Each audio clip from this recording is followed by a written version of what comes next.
Okay, it's summertime. We're not going to go to the baby pool. We're not going to go to the shallow pool. We're going to head for the deep water when it comes to theology. This is so cool. Big words, but let's go deep, okay?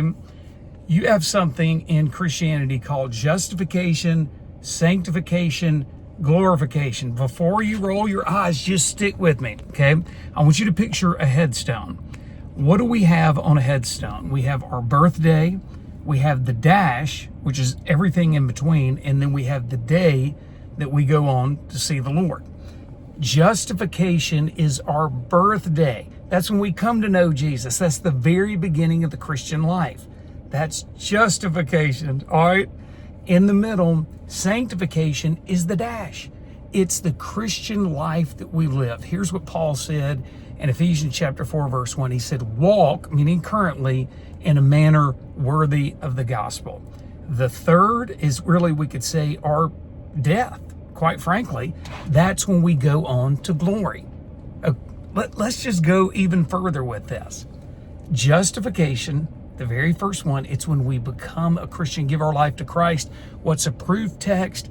I have been crucified with Christ. It's no longer I who live, but Christ who lives in me. What is a proof text for the Christian life? Every single day, Christian living. Do not be conformed to the image of this world, but be transformed by the renewing of your mind, that you may prove what the will of God is.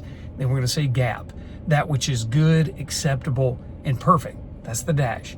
What about the glorification?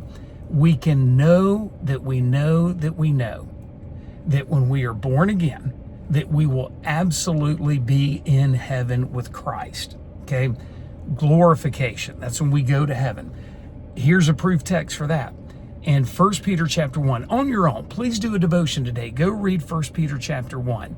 We're going to read that he saved us, not on the basis of deeds, which we have done in righteousness, but according to his mercy. He's caused us to be born again, I think is the verbiage. As far as the Christian life is concerned, in 1 Peter chapter 1, it says we are protected, current tense, by the power of God for a salvation ready to be revealed. This is that third step. You and I will, not a crapshoot, not a rolling of the dice. We will receive an inheritance that is imperishable, undefiled, will not fade away, is reserved in heaven for you. All right, this is the most important thing I can say today. We've got the birth date, we've got the dash, and we have the end date. Can anything in the dash undo or jeopardize my birthday? And the answer is absolutely not.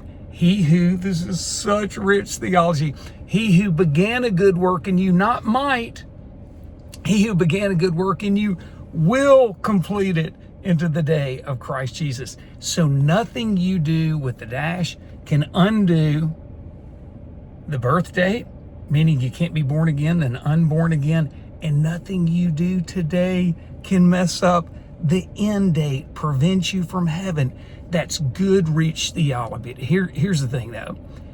When we know what Christ has done, what he is doing now, and what he will do in the future, we want to walk in a manner worthy of the gospel. We want to basically say thank you in our life for what God has done in us. Very last thing.